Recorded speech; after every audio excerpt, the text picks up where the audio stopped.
Have you ever pondered whether the very framework designed for our learning might, in fact, be our most significant constraint? Envision being born with an inherent zest for discovery, a natural drive to investigate, to question, and to intimately experience the world in all its raw vitality, only to find yourself confined to a desk in a classroom, surrounded by walls, rigid schedules, assessments, and regulations.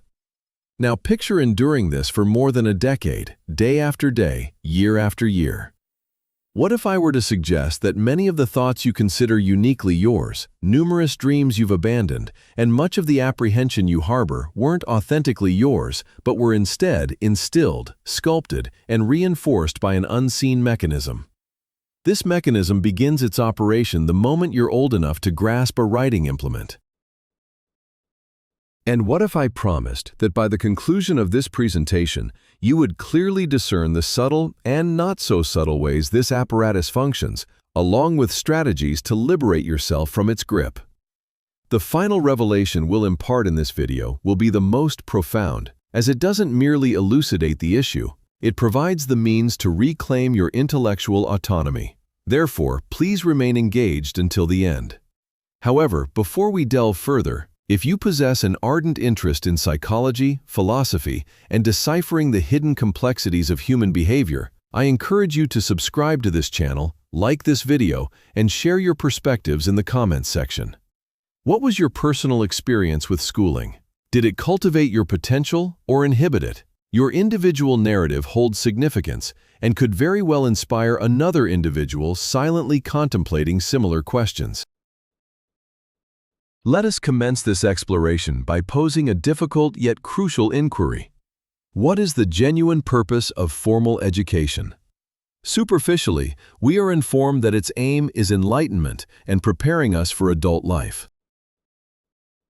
Yet, as Arthur Schopenhauer, the 19th century German philosopher, once observed, humanity's most significant intellectual achievements frequently stem from overcoming, rather than benefiting from, structured academic environments. Schopenhauer regarded educational institutions as nurseries of conformity, not platforms for emancipation. He contended that authentic comprehension emerges from contemplation, from struggle, from directly engaging with life, rather than from memorizing sterile facts for examinations that are forgotten within days. Nietzsche, too, held little affection for traditional schooling. For him, the scholastic system was a purveyor of mediocrity. State-sponsored education, he asserted, renders the individual redundant.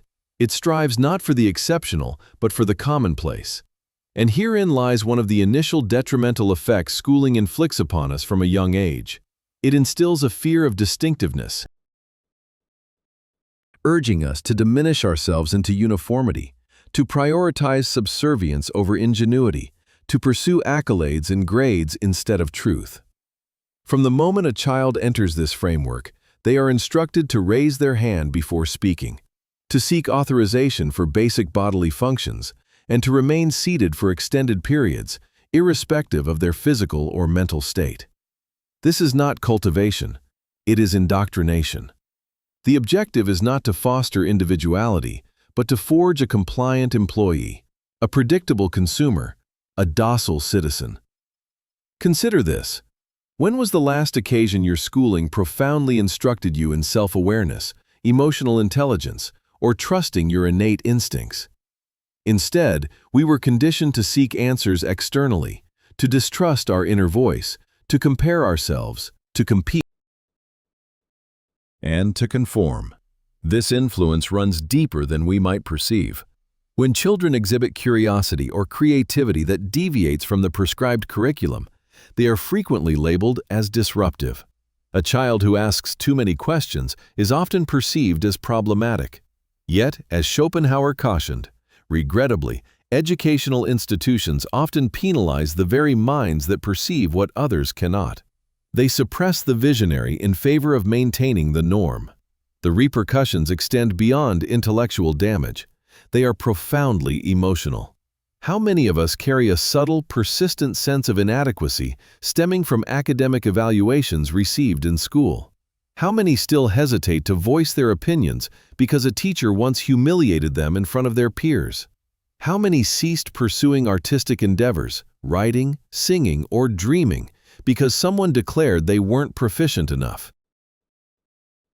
School ingrains in us the habit of linking our self-worth to achievement, to external affirmation.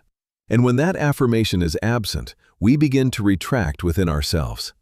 This phenomenon is not coincidental. Friedrich Nietzsche posited that control systems perpetuate themselves by cultivating weakness.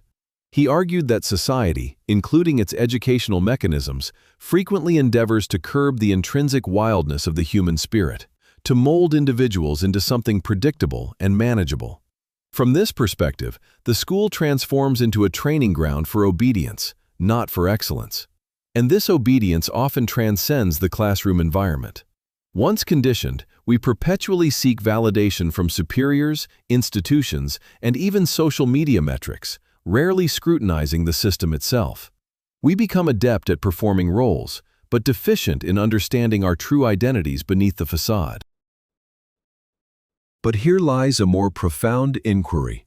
What if the widespread anxiety, exhaustion, and existential disorientation so prevalent among adults today aren't individual failings, but rather manifestations of a childhood spent within a system that never taught us how to think, only what to think?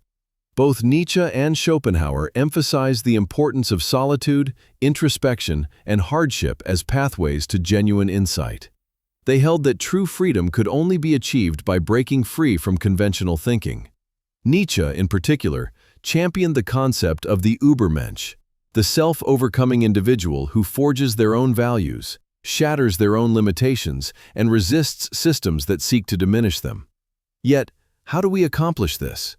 How do we reverse years, sometimes decades, of ingrained conditioning? How do we begin to challenge what has been deemed unchallengeable? And, crucially,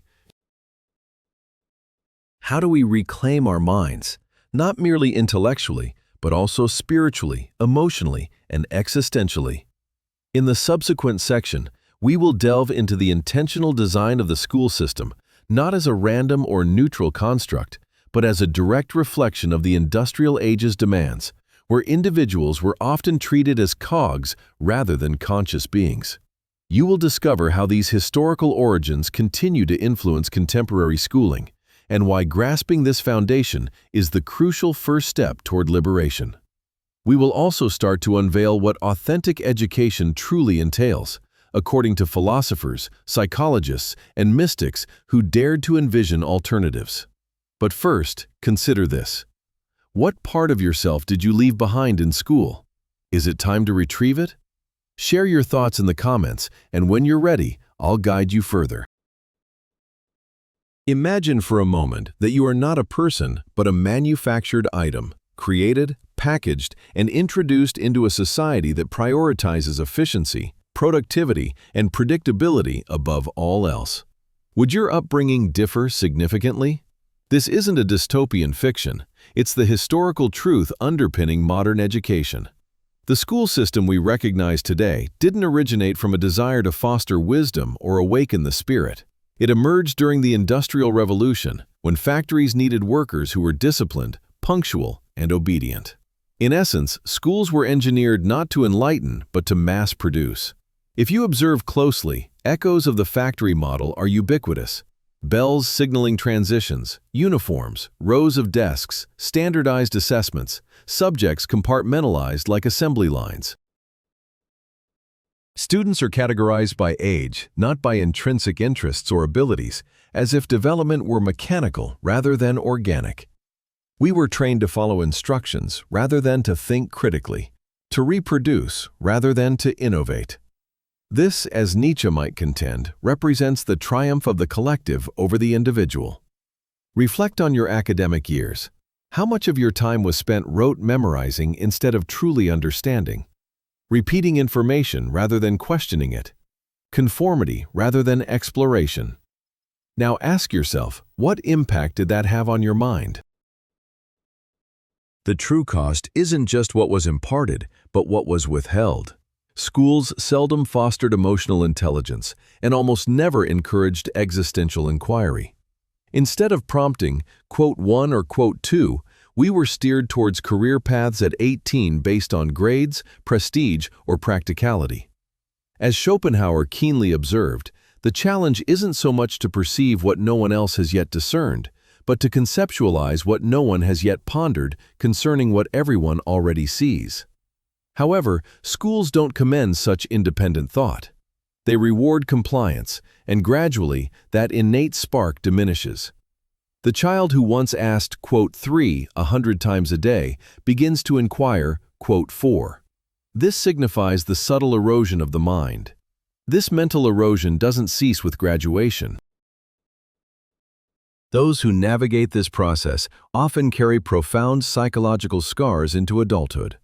Fear of failure, reliance on authority, discomfort with ambiguity.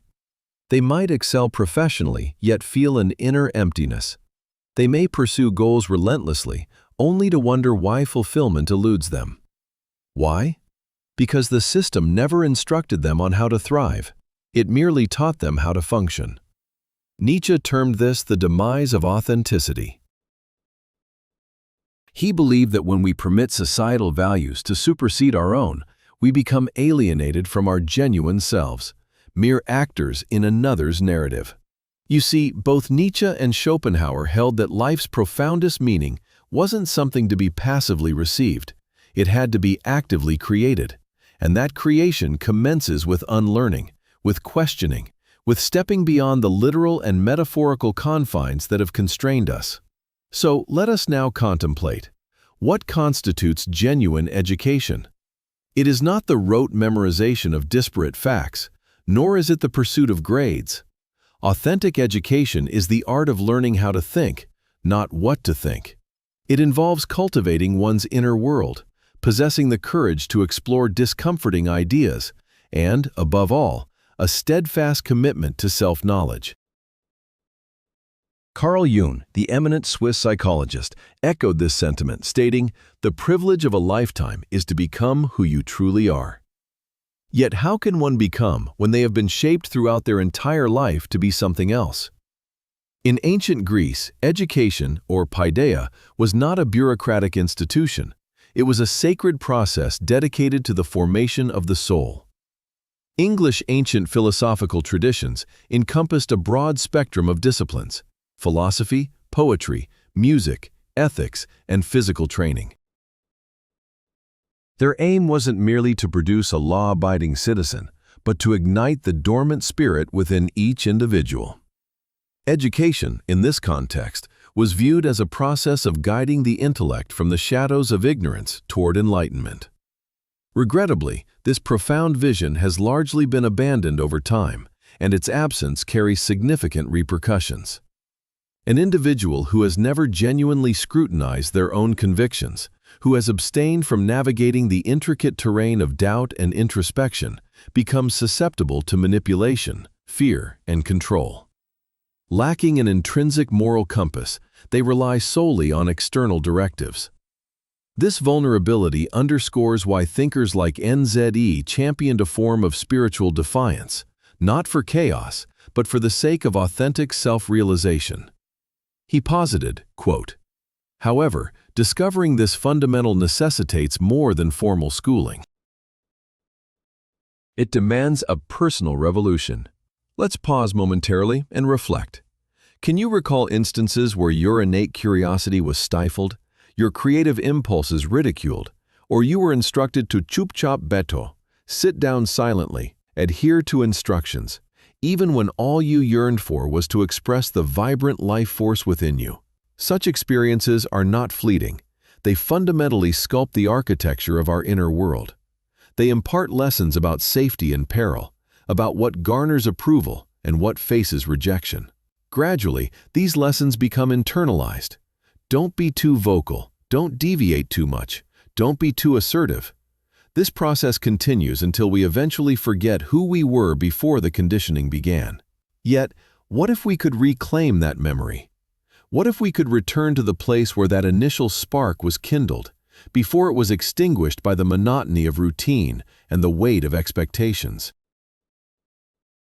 In the forthcoming segment of this exploration, we will delve into methods for initiating this internal awakening. we will draw upon insights from existential psychology, Eastern philosophies, and contemporary neuroscience to understand how to dismantle the mental frameworks constructed by years of inadequate education. You will discover the indispensable role of discomfort in foster growth, how solitude can emerge as your most profound teacher, and why Nietzsche believes suffering was not a malediction, but a gateway to resilience. Before proceeding, I pose a question. Had you never been evaluated, never compared, never dictated who to be, what kind of person would you have evolved into? Please share your thoughts in the comments. And if you've ever felt that your schooling taught you everything except how to be authentically yourself, know that you are not alone. The journey to reclaim your inner self has already commenced. Let us begin with a radical yet liberating truth. The emotional struggles you carry from your educational experience are not indicators of personal inadequacy. Rather, they are the consequence of a system designed to conform you, not to empower you. But here is the encouraging news. What has been instilled within you can be deconstructed, and what has been suppressed can be recalled. To embark on this journey, we must confront a pervasive misconception ingrained in us through years of institutional schooling: the notion that discomfort is to be avoided at all costs. From our earliest years, we are conditioned to pursue certainty, to cling to familiar answers, and to evade failure at any price. Missteps are penalized, and inquiries lacking immediate answers are dismissed. Consequently, we develop a fear of the unknown. However, Nietzsche perceived things differently. For him, the unease of questioning, of doubting, of enduring hardship was not a defect. It was the very root to deeper understanding. He famously asserted, quote 9, "This intrinsic chaos, the confusion, the internal strife, the burning, unanswerable questions, is not a sign of feebleness. It is the raw material for genuine transformation." Yet, our educational systems propagate the opposite view. They teach us that knowledge is neat, linear, and conclusive.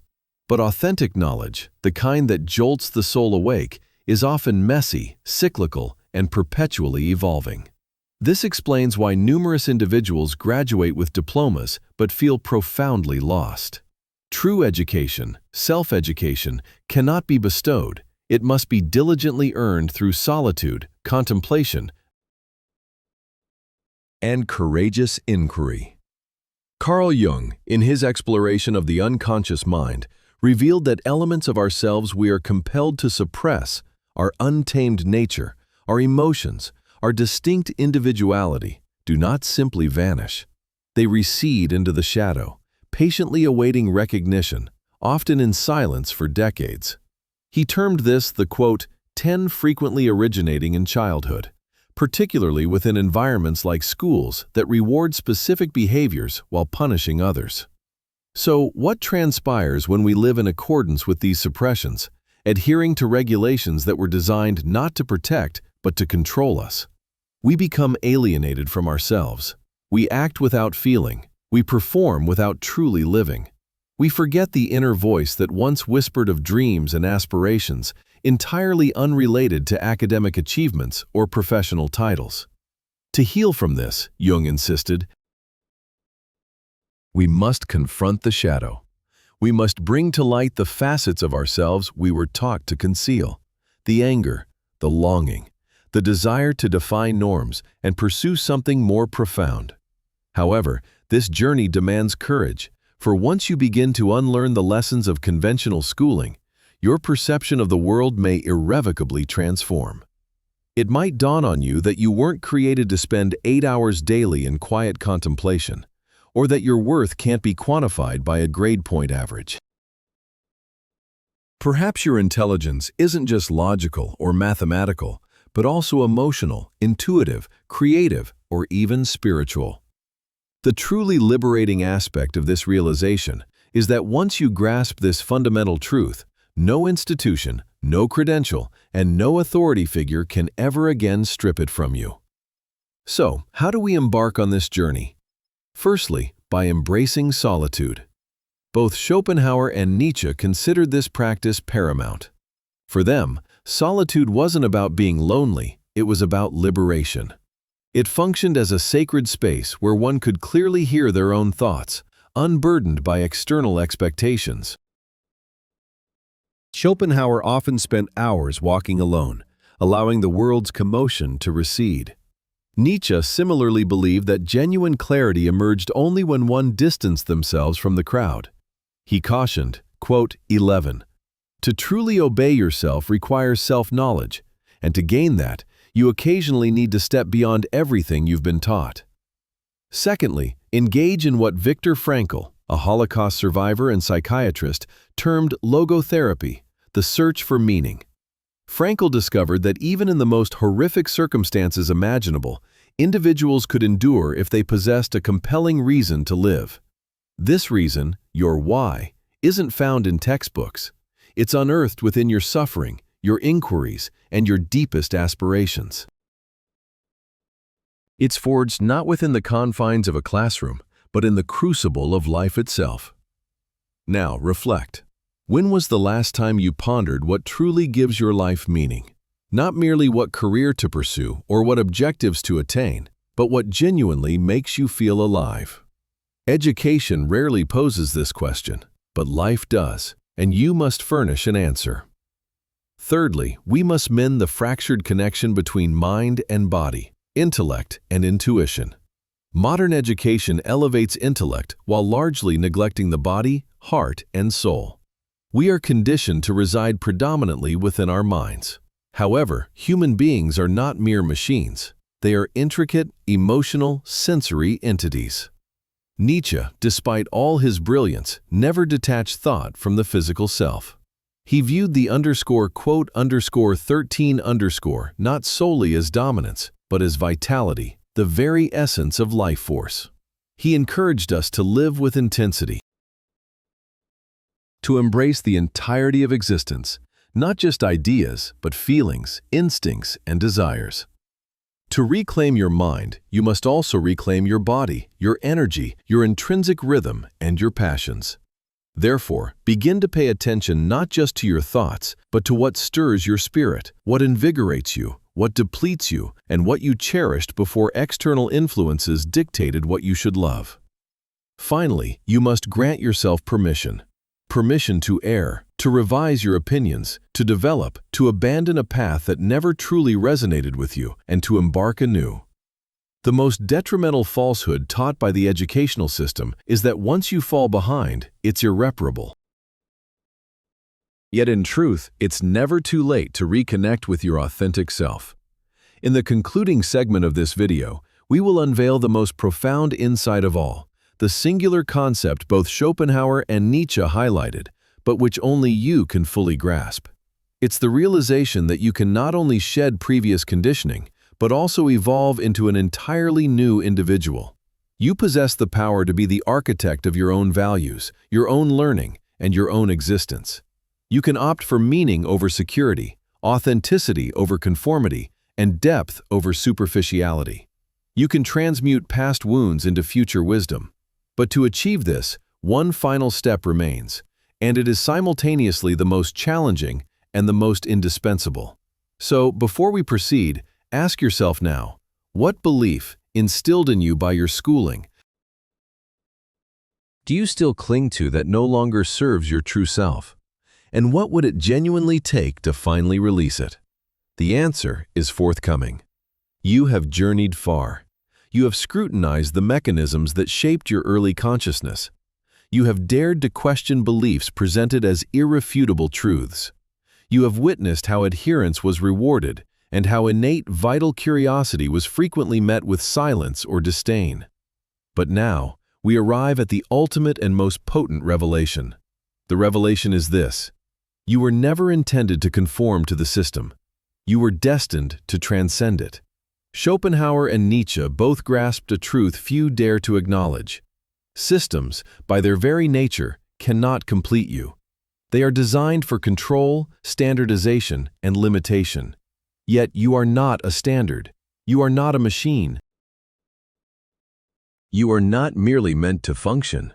You are meant to awaken. And awakening commences when you cease asking, quote 14, and instead inquire, quote 15. Nietzsche conceptualized this moment as the emergence of the Übermensch. This isn't about a perfect or superficial superior human, but rather an individual who forges their own values. Someone who breaks free from the collective and constructs a life from its foundations, guided not by societal norms, but by the intrinsic fire of their own spirit. The Übermensch is unafraid to dismantle illusions, to stand alone, to suffer meaningfully, and to create joyfully. This is not rebellion merely for the sake of it. It offers liberation, a release from fabricated identities, imposed obligations, and illusory aspirations. Schopenhauer, too, believed in the attainability of freedom, but solely through profound reflection, detachment, and an eagerness to penetrate the world's illusions. He perceived existence as suffering, certainly, yet not as despair. He posited that suffering could transmute into discernment if confronted directly, unclouded by societal conditioning. And this is precisely where our schooling failed profoundly. It instructed us to elude suffering, rather than comprehend it. It compelled us to memorize answers instead of engaging with life's questions. Yet today marks the genesis of a distinct mode of living. You are beginning to grasp that the apprehension instilled in you, the fear of failure, of speaking your mind, of forging your own path, was never authentically yours. It was adopted, enforced, rehearsed, and it can be unlearned. So, what transpires now? Presently, you assume the role of your own instructor. You cultivate your own learning, not through credentials, but through an insatiable curiosity. You immerse yourself in literature that resonates with your spirit. You delve into subjects that deepen your global understanding. You acquire knowledge directly from life itself, from solitude, from silence, from beauty, from anguish. Now you establish your own authority. You cease to delegate your intrinsic worth to institutions, curricula vitae, or external validation. You no longer seek permission to embody your true self. You stop diminishing yourself to fit into environments that never acknowledged your complete essence to begin with. And now, you define your own purpose. You don't inherit it. You don't assimilate it passively. You forge it through action, through contemplation, through the deliberate and sacred process of authentic self-discovery. However, this journey is not without its challenges. You will alienate individuals. You will occasionally feel adrift. You will be tempted to revert to the perceived security of established systems, the familiarity of ingrained roles, the deceptive comfort of certainty. But as Nietzsche cautioned, the serpent incapable of shedding its skin is doomed to perish. Likewise, minds resistant to altering their convictions forfeit their very essence.